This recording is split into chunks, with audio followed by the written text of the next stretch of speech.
अस्सलाम वालेकुम प्यारे दोस्तों और बच्चों, आज की कहानी का नाम है अंधा क्या जाने बसंत की बहार। हामिद मिट्टी के बर्तन और खिलौने बनाने में बड़ा माहिर था। ऐसे खूबसूरत खिलौने बनाता कि देखने वाला धात दिए बगैर नहीं रहता। लेकिन जिस दुकान पर हामिद अपने बनाए हुए मिट्टी के खिलौने फरोख्त करता, इस दुकान का मालिक हामिद को इन खिलौनों की बहुत ही कम उजरत देता और हामिद से अक्सर कहता, मियाँ बस आम से ही खिलौने हैं, इनमें कोई खास बात नहीं, और फिर तुम्हारे हाथों में इतनी सफाई भी नहीं है। हामिद दुकान के मालिक की ये बात सुनकर दिल ही दिल में बड़े पेचोताप खाता, क्योंकि वो जानता था कि इसके बनाए हुए खिलौने बहुत ही अच्छे हैं। जब ही तो सब लोग तारीफ करते हैं, सिवाय इस दुकान के मालिक के। कुछ दिनों बाद हामिद की किसी दूसरी दुकान के मालिक से मुलाकात हुई।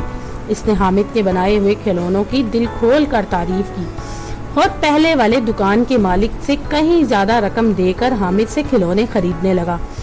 जनाब, मैं आपके एहसान को नहीं भूलूंगा। एक दिन हामिद ने इस दुकान के मालिक से कहा, नहीं हामिद, इसमें एहसान कोई नहीं, तुम्हारे खिलौने इतने खूबसूरत होते हैं कि इन्हें इतनी ही रकम मिलनी चाहिए, और मैं भी इन खिलौनों को फरोख्त करके मुनाफा कमाता हूँ। दुकान के मालिक ने हामिद से कहा, लेकिन पहले वाला दुकान का मालिक तो पहले वाला तुम्हारा फन को ठीक तौर पर नहीं समझ सका, या समझ लो कि वो तुमको बेवकूफ बना रहा था। और वैसे भी अंधा क्या जाने बसंत की बहार, जिसको अच्छी बुरी चीज की तमीज ना हो, वो भला किसी चीज की कदर क्या जाने।